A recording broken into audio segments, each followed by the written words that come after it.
Sensitivity analysis in capital budgeting. All right, let's start with the basics. Sensitivity analysis is a way for businesses to see how changes in key numbers like cost, revenue, or interest rates affect a project's bottom line. It's basically a what if tool that helps us understand risk and make better decisions.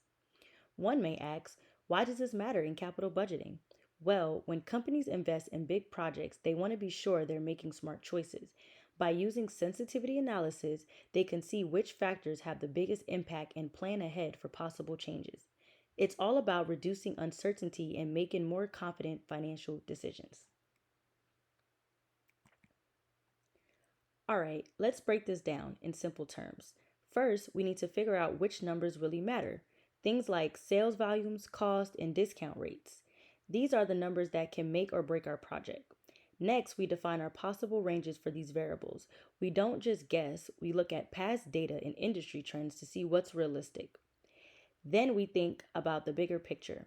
What's happening in the economy? Are interest rates going up? Is inflation rising? All of these factors can impact our project, so we need to be aware of them. Finally, we put together different scenarios. What happens if everything goes perfectly? What happens if things don't go as planned? Running these scenarios help us prepare for any surprises along the way. Okay, so now we're getting into the number side of things. First, we need a starting point, a base case, where we plug in our expected values for things like investment costs, revenue, and discount rates. This gives us a standard set of financial metrics like NPV and IRR. Next, we play around with one variable at a time while keeping everything else the same. For example, what happens if raw material costs go up by 10%? Does the project still make sense financially? We write down these results to see which variables have the biggest impact. To make all of this easier to understand, we use graphs and tables. Tornado diagrams, for instance, gives us a visual of which factors affect our project the most. The goal here is to figure out where our biggest risks are so we can make better financial decisions. Now let's talk about how actually bringing risk into our capital budgeting decisions. One way is by tweaking our discount rates. If a project is riskier, we use a higher discount rate to reflect the extra uncertainty. This helps make sure we're properly accounting for the risk involved. Another cool tool is Monte Carlo simulations. Instead of just guessing outcomes, we run thousands of scenarios to see all the possible results. It gives us a better idea of what most likely to happen. Decision trees are also super helpful, especially when we have multiple paths a project could take. They help us see which choices lead to the best outcome.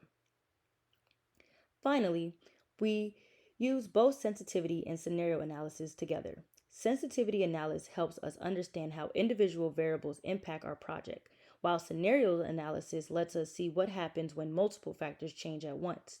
Together, these methods help us make smarter financial decisions with fewer surprises. So let's talk about the good and not so good aspect of sensitivity analysis.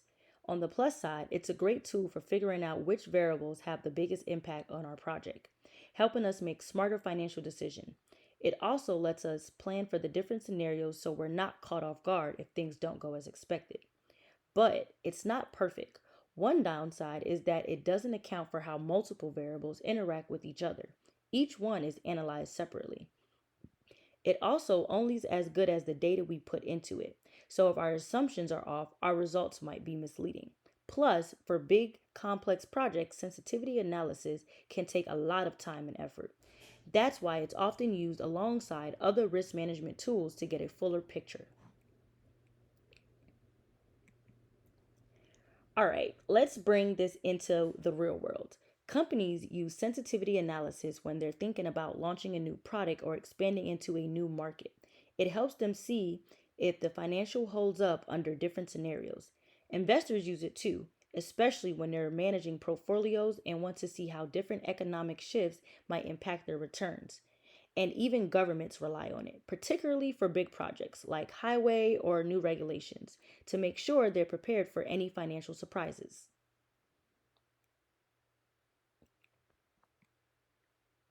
Thanks for tuning in. I hope this helped you understand how sensitivity analysis can make a big difference in managing risk when making investment decisions.